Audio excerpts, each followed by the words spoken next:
just a moment here. We have spoken daily, every day at this podium about the real pain that Americans are experiencing because of the Democrat shutdown. We've talked about the pain for our troops, for our federal workers, for American families. And this morning we want to speak specifically about the millions of American families that are going to feel real hardship because of the SNAP benefits drying up. And we have no one less than the Secretary of the Department of Agriculture, who's in charge of that program, that will speak directly to that issue. But I want to begin first with just a word of sincere gratitude. Across this country, we've got millions of federal workers who have been showing up at the office every day without pay. This has drug on for a month now. Those federal workers have shown up for a month straight, not knowing when or if their next paycheck will be delivered. They're doing their jobs, and they're doing it valiantly, while the Senate Democrats simply refuse to do their job.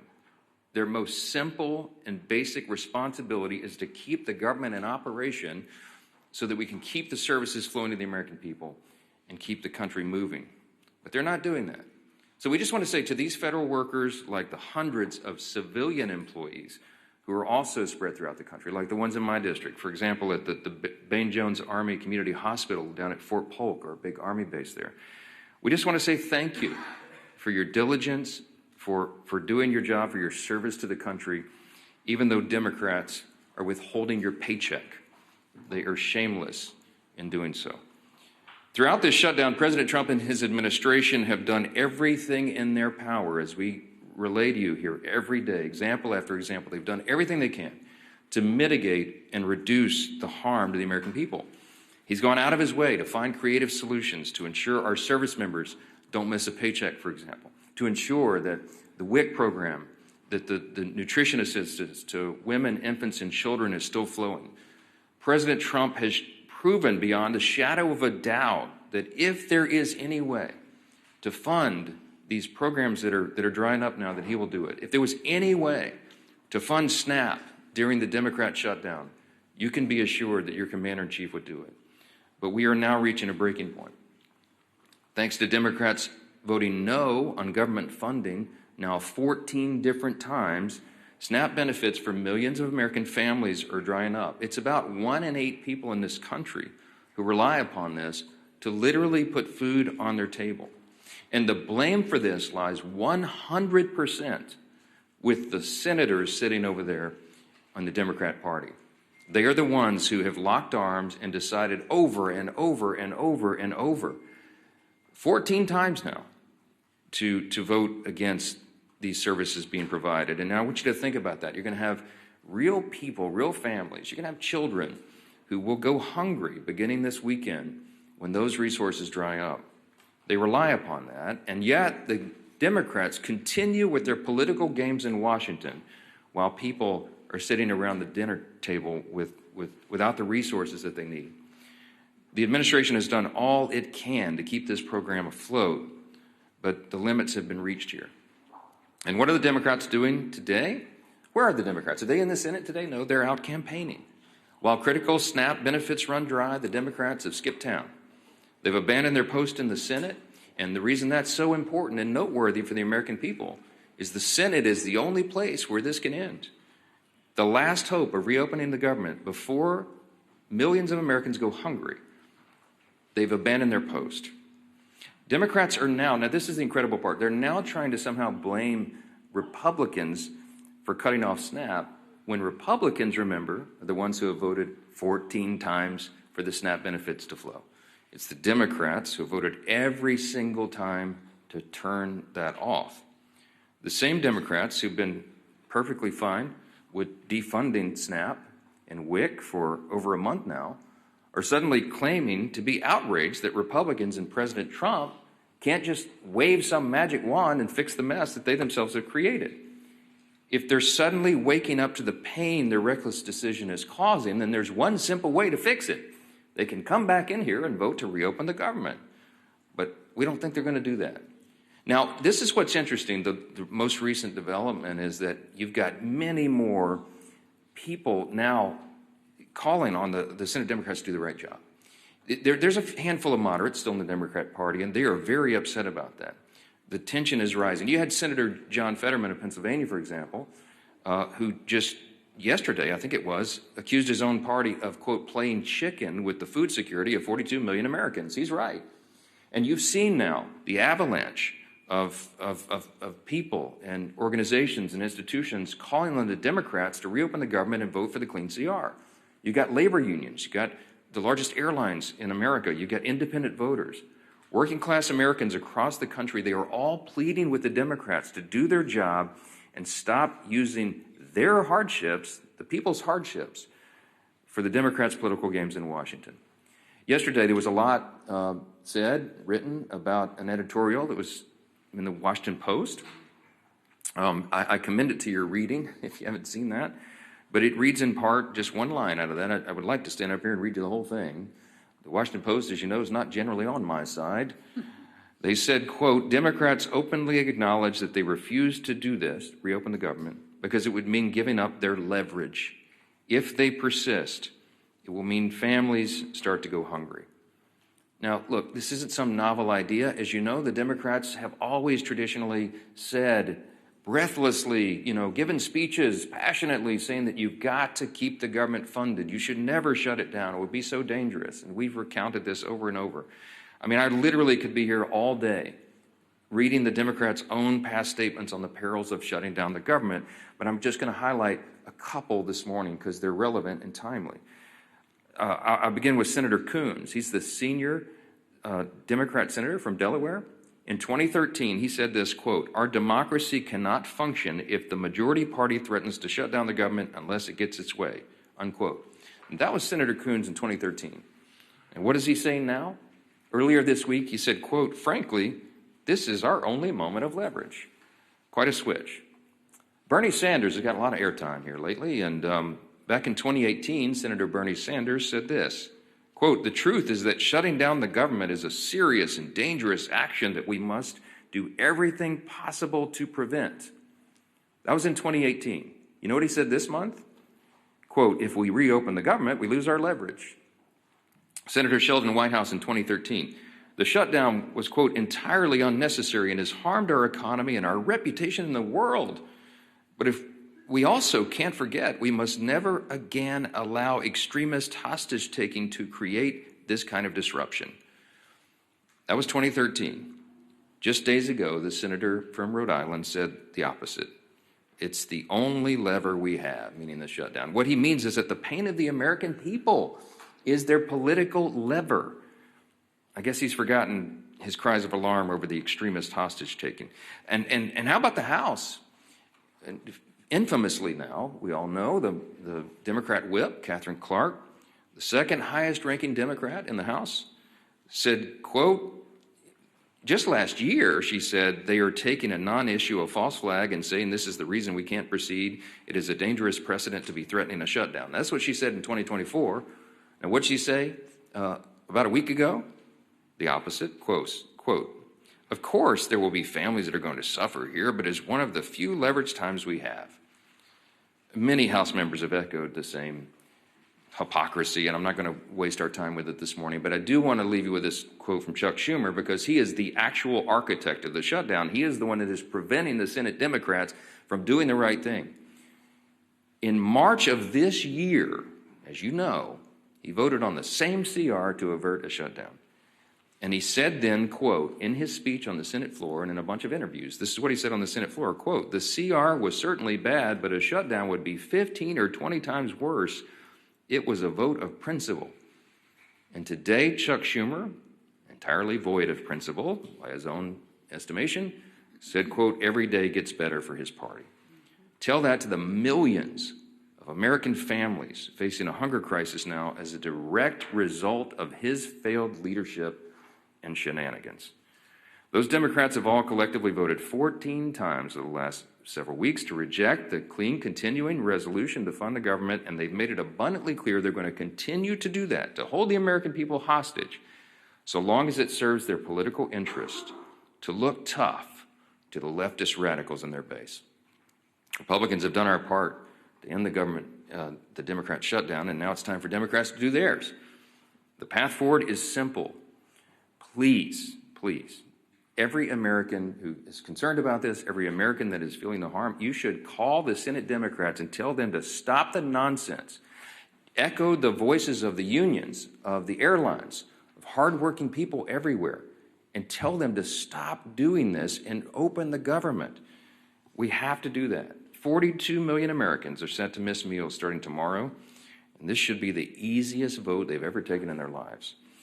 I don't want to belabor this point any longer because I'm delighted to introduce you to our guest for the daily press conference here. Everybody knows Brooke Rollins, the incomparable, as I call her, the incomparable Brooke Rollins. She leads the U.S. Department of Agriculture. And, of course, her department operates and oversees SNAP benefits to all these tens of millions of Americans. We're fortunate to have her here today. She's going to talk about the devastating effects of the Democrats' decisions on all this. And I'm delighted to give her the podium now. Brooke, so thanks so much for being here, Madam Secretary. Thank you, Mike, Mr. Speaker. Really great to be here with everyone. I was reminded I was in the Speaker's backyard in Louisiana over the weekend and on Friday, and we went to a restaurant there, and our waiter by the name of Joe was wonderful. He was a multi-generational Louisiana and New Orleans, and he was our server, and he was just so impressive. And towards the end, he brought up that, well, this is a job he had to take because he was furloughed and so was not making any money, and he worked for the federal government. He didn't know who I was. And I said, well, Joe, I can appreciate that. You know, I'm sort of in that world as well.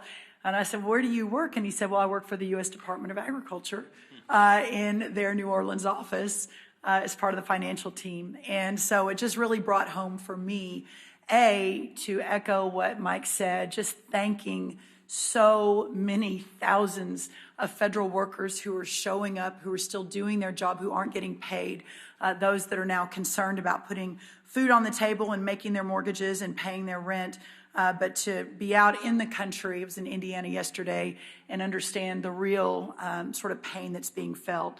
But just to echo a couple of the themes that Speaker Johnson talked about, again, the idea that the Democrats have now for 14 different votes voted to keep the government closed is absolutely unconscionable. Every day they hold the federal government hostage. They are leaving millions of families' livelihoods and critical benefits, including SNAP, hanging in the balance. Of course, we all know the 13,000 air traffic controllers working without pay, many turning to Uber, taking second jobs in restaurants, etc., as this shutdown continues. Hundreds of thousands of federal employees are not receiving a paycheck. Thousands of small business loans are going unapproved each month because of the shutdown, equating to almost $4 billion in capital being taken out of the pockets of small business owners across this country, truly the backbone of our economy.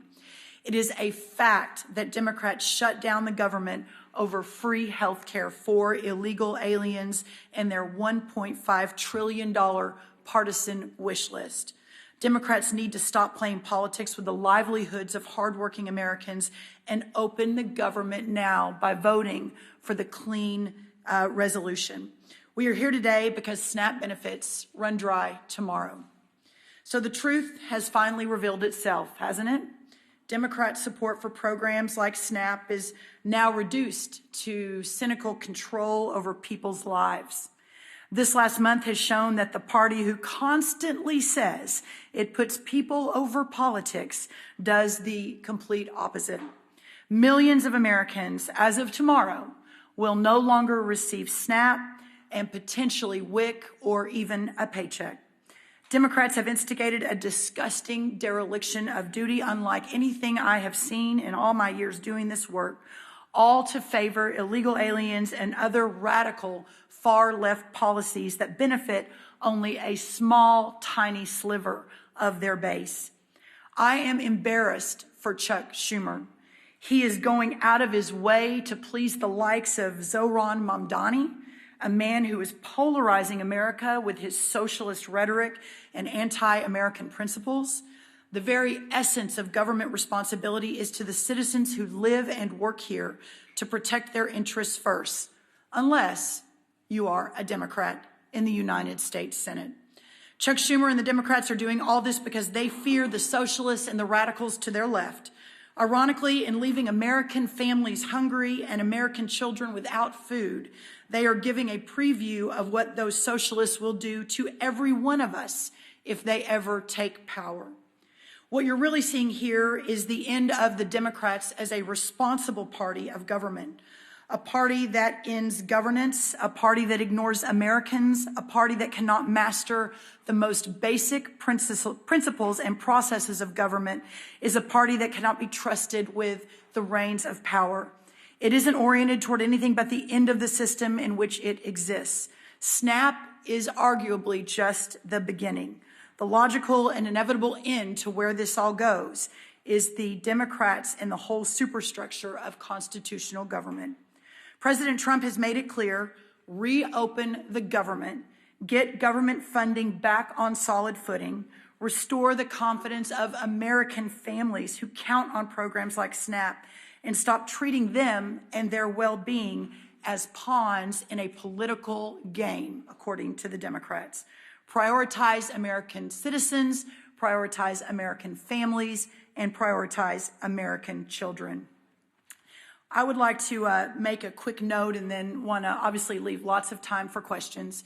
Yesterday, I was in Indiana, and I was visiting a soybean farm, a sixth-generation soybean farm, the Everetts. And they have about 1,500 acres right outside of Indianapolis. We were harvesting corn, but they also do soybeans. And as I was there, it occurred to me that what President Trump has been doing over the last week or weeks in fighting across the world to open up markets for American farmers, for American families, while the Democrats are back here playing political games. It must stop. We must get the government open. And our citizens and these voters and our taxpayers and our families and our children expect no less. Thank you all. All right, take a few questions. Chad, go ahead. You're standing up in the back. Go ahead. Hello, Chad.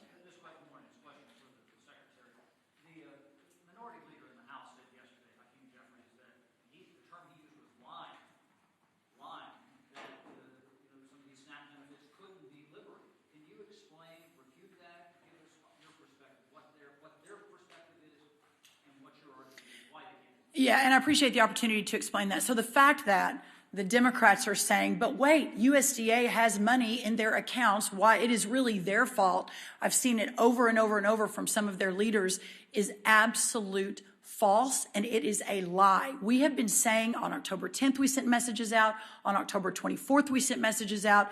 These benefits end on November 1st. Now, let me get down into a little bit of the details on that to better explain. So there is a contingency fund at USDA, but that contingency fund, by the way, doesn't even cover, I think, half of the $9.2 billion that would be required for November SNAP, but it is only allowed to flow if the underlying program is funded. It's called a contingency fund, and by law, contingency fund can only flow when the underlying fund is flowing. So, for example, if today the Democrats say, oh, never mind, sorry, we'll open the government, and SNAP flows, Hurricane Melissa or one of the hurricanes hits, that's the contingency fund that we would use to send more money into the vulnerable communities that are harmed by a specific event like a hurricane.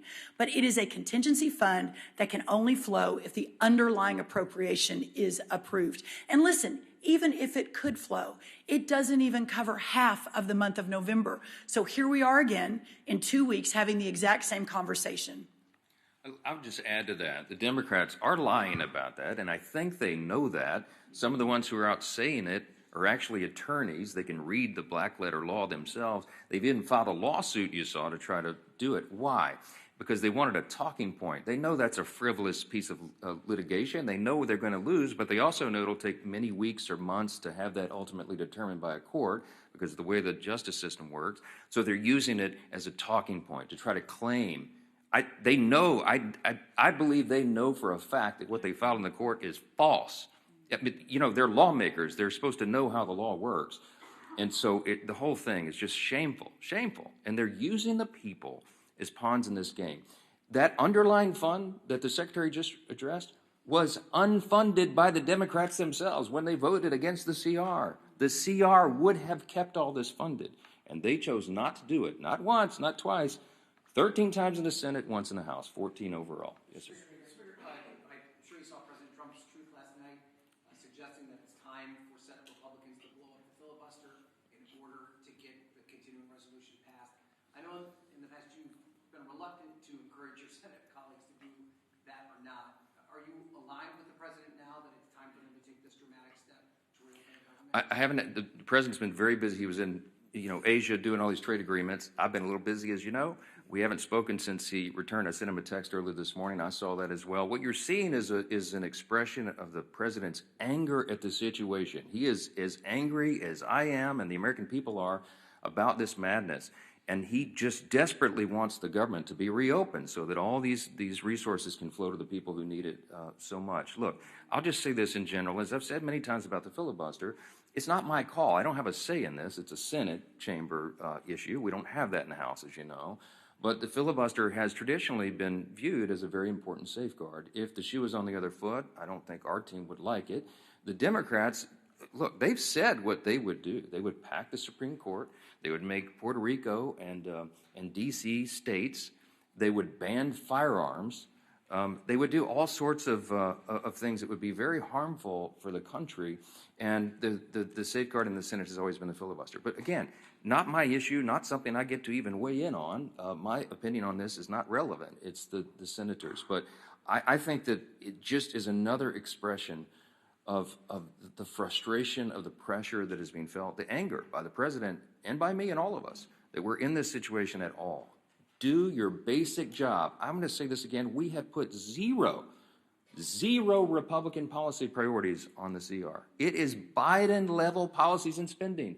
They have no excuse at all not to support it. They have no excuse to put all this pain on the American people, except that for what we've just articulated and repeated here every day, they want to give a showing to the radical left fringes of their base, and they want to give illegal benefits or benefits back to illegal aliens and non-citizens and all the other crazy stuff that they've claimed. Yeah. Can I respond? Sure. I just very quickly, I have not spoken to the president either since last night, but let me say this. He is, and I've been next to him for almost 9 or 10 years now. He is so resolutely focused on delivering for the American people all day, every day, 7 days a week, 20 hours a day. This is what he is thinking about. And as the world's greatest deal maker, from his perspective, the way he thinks out of the box as a businessman is how do we end this nonsense, and how do we again open the government, and how do we support these families that need support? Yeah, go ahead. I'd already called on. Go ahead. Thank you, Mr. Speaker. Yeah. Madam Secretary, question to you. So I know you addressed the contingency fund, but SNAP has never run out of funding in its 60-year history. That's right. During shutdown. Why were past administrations able to find funding to keep it afloat in a shutdown that you can't? Well, let me see. I've got a chart I want to show you all on the SNAP funding. My charts are slightly wanky because our print shop is closed because we're furloughed. So it was a little arts and crafts time over at USDA early this morning. So this is the chart of the SNAP program. Now, I know everyone can't see this, but this goes back to October of 2023. And I want everyone to follow. This is the red line that under Joe Biden, you see an almost 30% increase in the cost of the SNAP program over the 4 years that President Biden and the USDA was overseeing it with Congress funding it. And you see now the downward trend since President Trump was reelected November, and we've had about 650,000 people move off of SNAP since President Trump was elected. A press conference for another time. That's obviously the goal of all these programs, is to move families into real work and the dignity of that. I say that because the astronomical costs of the SNAP program under Joe Biden was historical. It was unprecedented, and we don't have the same levels of funding that were there in the past. And by the way, for 1 month, we have Band-Aided and bubble-gummed and duct taped this deal to get this 1 month of funding in for SNAP, the $9 billion. Thank you. Quick follow-up. I mean, because reality is setting in for a lot of people this weekend. So what do you say to the millions of people who stand to lose their food stamp benefits? What should they do? My message to America is first, the fact that your government is failing you right now. That poverty is not red or blue. It is not a Republican or Democrat issue. It doesn't matter who you voted for or even if you voted. That if you are in a position where you can't feed your family and you're relying on that $187 a month for an average family in the SNAP program, that we have failed you. But I think what's so important, and this is why we keep hammering this, the Republicans have voted over and over and over again to open this government so that these funds don't stop. And for 14 different times, the Democrats have said, no, we are going to hold hostage the most vulnerable families in this country so that we can get our left-wing radical agenda into the government and the governing structure. And to that, President Trump, Speaker Johnson, Majority Leader Thune have said absolutely not, and we're very grateful for that. Please vote yes. We implore the Democrats in the Senate to vote yes to get this government open and these people the benefits that they need to feed their families. And it's clarifying. When she says we have failed you, she means we, the Democrats, okay? Because as we've just explained, Republicans have voted 14 times to get this done. The president has pleaded with Schumer and Hakeem to open the government, and they told them no. We're doing everything we can. The Republicans, they say, well, the Republicans are in charge of the federal government. Why can't they get this done? It's simple math. We need 60 votes in the Senate. We only have 53 Republicans. We have to have Democrats. It is the Democrats alone who are failing the American people.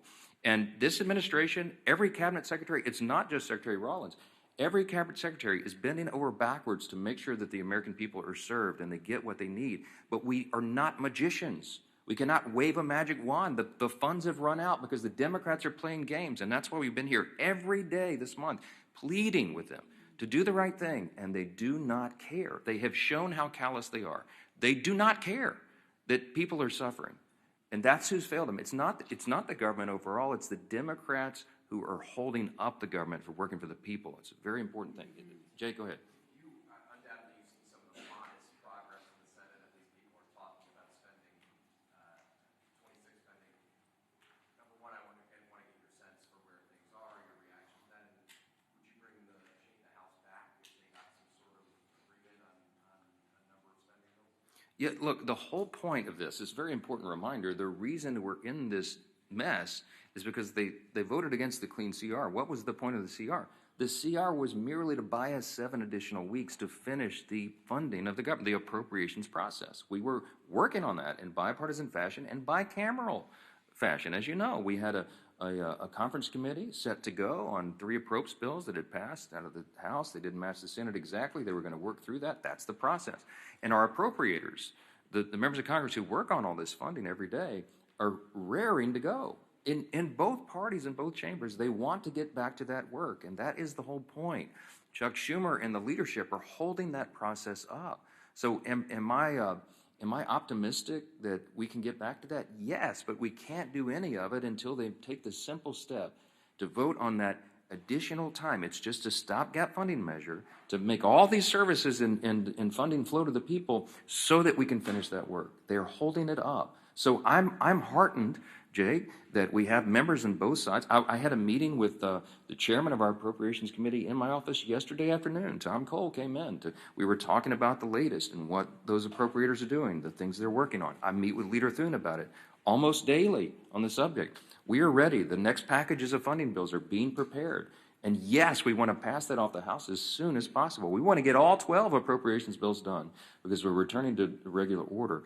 That's been a commitment of mine since I became the Speaker 2 years ago, and it's something that Congress must do to be better stewards of taxpayer dollars. So we don't have, I'm using your handy chart here, so we don't have this spike in spending. We have more responsible spending. The only way to get this, to make the government work better and more efficiently for the people, is to go through that stewardship process, that important obligation that the founders intended and that we have used to respect, but we haven't in a long time. So all of this is entwined in that. We've got to get Congress working again. We're anxious to do it, and the sooner we can get back here and get the lights on, the better. But the number one mission of Congress right now is to turn the government back on. There's too many people's lives and health and hunger at stake. This is not a game. They've got to stop playing games. Remember this, too. The first time in U.S. history that any party has had the audacity to do what the Democrats in the Senate are doing right now. No one ever before has shut the government down over a clean, nonpartisan CR, because it would have been unthinkable until now. And you need to remind them of that. Yes, ma'am. Last one. The one that beautiful bill contained numerous Medicaid anti-fraud measures. Senator Tuberville recently highlighted a slew of aliens are receiving these SNAP benefits. Are there any plans to do the same with SNAP and totally reform it just to ensure that it's available only to U.S. citizens? You want to? Yes, in fact, we've already done that. Now, so a couple of quick things on I guess the silver lining in all of this is that we're having a national conversation on our SNAP program, that this has sort of shined a light on a program that, especially under the last administration, has just become so bloated, so broken, so dysfunctional, so corrupt that it is astonishing when you dig in. So 3 important things on that. The first, I talked about the extraordinary explosion of benefits under the last administration. And what happened was that the money that was going out was zero accountability. So one of the very first things we did when I was sworn in was send a letter to all the states and to remind everyone the SNAP program is administered through the states and the governor's office. So send a letter to all the states saying no more illegal aliens on SNAP. Period, full stop. So that's already a rule of this administration. We're working to enforce it every single day. The second thing is we began a very serious investigation into a lot of the fraud and abuse that we kept getting anecdotal stories of that no one was doing anything about. And so just in the last, I think, 6 months, we've had major dozens of arrests, people going to jail, fraudulent activity of $50 million here. One guy's registered for SNAP in 6 different states. I mean, it's one thing after another. So we are taking that extremely, extremely seriously. And we'll continue to do so. And then the third thing on this is that for the first time ever, the USDA, have asked the states for their data so that we can ensure that taxpayer dollars are being spent appropriately. Not surprisingly, all of the red states said, yes, please help us with this. We want to do the right thing. We want to make sure there's not all this corruption and fraud. By the way, 2 blue state-led governors also leaned in, Colorado and North Carolina, alongside every one of the red governors. But the other blue states, California, Oregon, New York, Washington, all of them actually sued us and said, oh no, we're not going to give you any data. So the problem is you have an extremely corrupt program, but up until this administration and with President Trump's direct focus on this and making sure every taxpayer dollar is spent appropriately, we've never really had the opportunity to dig in. So we're going to be talking a lot more about SNAP reform. We've got a lot of people listening now, which is very, very helpful, and to take that program back to its original intent of helping those who are truly needy in our communities, but not to have a massive welfare benefit where so many people are taking advantage of it that shouldn't be. And I just want to add briefly, just zoom out a little bit. This is a stark contrast between the 2 parties, the 2 major parties in this country. We talk about the split screen in here very often. On this issue, with regard to reducing fraud, waste, and abuse in government, look, America is the greatest nation in the history of the world. We're the most powerful, most successful, most free, most benevolent nation that's ever been. Part of our benevolence, part of the spirit of America is that we do have these safety net programs. We support that. We have an extraordinary cabinet, like Brooke Rollins here, Secretary Rollins, who is handling and administrating the SNAP program is a good example of that. Medicaid is a good example. Why were they designed and why are they so important and why do we all support those ideas? Because sometimes people really can't take care of themselves. You know, you have the elderly, the disabled, young pregnant women, for example, who are single and they're down on their luck and they need some help. SNAP and Medicaid and these other programs were intended to be a temporary safety net to help people to get back on their feet. But they have been abused. And there are some big government advocates like the Marxists, like the socialists, who want the government to take over everything and supply everything for everybody. But guess what? If the government can give you everything, it can take it away as well, and your freedom is sacrificed. Socialism, don't get me started, has been a great scourge on humanity. I mean, the tens of millions of innocent people in the 20th century alone have died because of it. America stands for something better than that, something different. But the programs don't work if they're loaded down with fraud and abuse. And every single person in this room and every American of common sense should understand the necessity of having people in office, a president in the White House, a cabinet full of secretaries who are dedicated to this in every division of the federal government, and Republicans in Congress leading on this, to root out that fraud, waste, and abuse so the programs can survive. We did that in the One Big Beautiful Bill, in the Working Families Tax Cut. With Medicaid, we went into that and we eliminated the fraud, waste, and abuse. We got able-bodied young men without dependents off the program. They were never intended to be there. They're sitting around on their couches playing video games. Yes, that's an actual study, and they're siphoning the resources away from elderly people, disabled people, and young women who desperately need it. And so the funds were being depleted. We shouldn't go for that. And illegal aliens were never intended to be on any of these programs. They're for U.S. citizens only, law-abiding citizens. This is the team. The Republicans will fix that and save those programs for the country. And the Democrats will continue to abuse it. They sued the USDA for simply asking them to tell them how many illegal aliens are on the programs in California and New York and these other states. They sued them. You need to take account of what people are doing here in each party, the leaders and the President of the United States. We are trying to get government to work more efficiently and effectively for the people, and we are getting stopped and hindered by political games by Democrats. And that's why we're so frustrated. It's got to come to an end. Thank you all for being here this morning. Thank you, everyone.